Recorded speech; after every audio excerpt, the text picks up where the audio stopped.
You got Kirby for Seattle, who absolutely got shelled last start, but he was decent the previous two starts. I went back and looked, kind of 50-50 how he rebounds. He's done okay after a bad start, but a lot of pressure here. And then you got Bieber for Toronto, 8.2 innings pitched in the playoffs. He's only allowed 4 earned runs. You got Toronto as a favorite. Not surprising. They have the momentum, if you believe in momentum, coming into the game. Big game. How do you break this one down?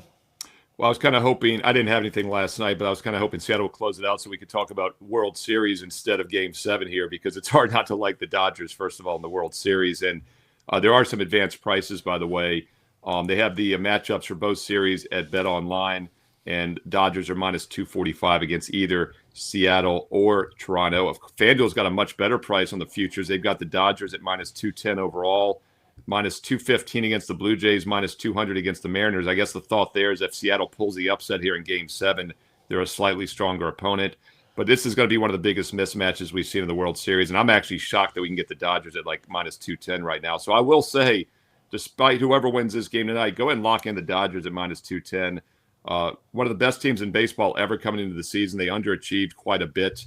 But as my Dodger insider and the great American Justin Brisky keeps pointing out to me, they are on a roll.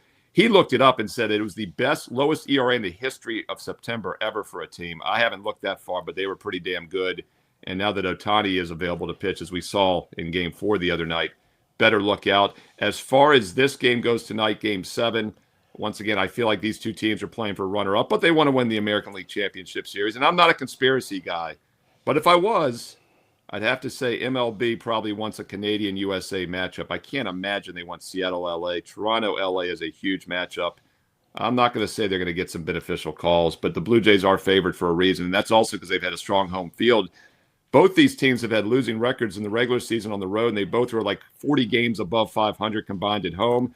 So, of course, what happened? Well, the road team won the first 4 games in this series. But we have seen things get back to normal a little bit the last few games. Seattle won Game 5 at home. Toronto won Game 6 at home last night, of course. So the home team is now 2-0 after going 0-4. I think that continues. If you're going to play this, you want to lay with the Blue Jays. The big concern for Toronto, and the reason they've had to go to a Game 7 here, in their 10 playoff games, their bullpen has been horrendous so far this postseason.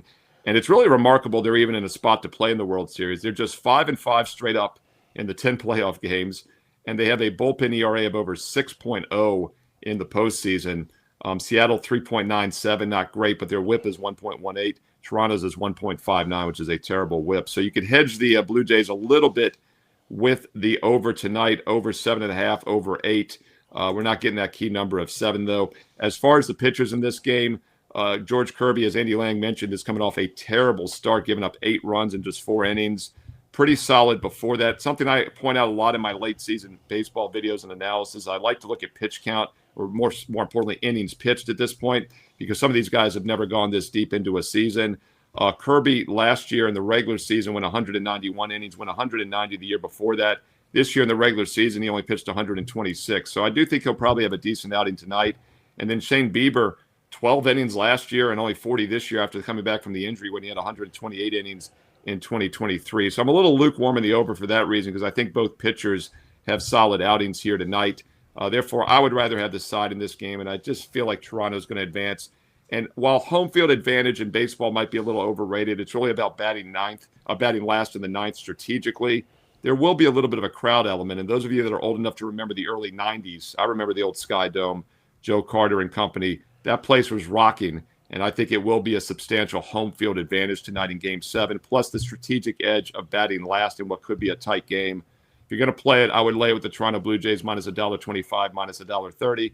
But bigger picture, lay it with the Dodgers minus 210 to win the whole thing. I thought that price was going to be 3 or 4 to 1. By the way, real quick, if you're liking these videos, thumbs up like. If you're liking the shows, thumbs up like. Subscribe. Over 226,000 subscribers to Wager Talk TV. Can't be wrong. And click that bell for an instant alert. I've got a double Monday Night Football video up here. Gave you both the Niners and the under and Sunday night for free. We cashed again on Thursday with the Bengals Steelers easy over. Now 7-1 on the Thursday night prime videos. I'll have every weeknight college football game this week and all the primetime NFL games for free here. All you got to do is subscribe and click the bell. And hey, a thumbs up like keeps these videos coming as well here. And if you want my personal best bets, including a strong Monday night best bet between the Bucs and Lions, check out my page, Steve Merrill, wagertalk.com, and get there quicker, wt.buzz/SM.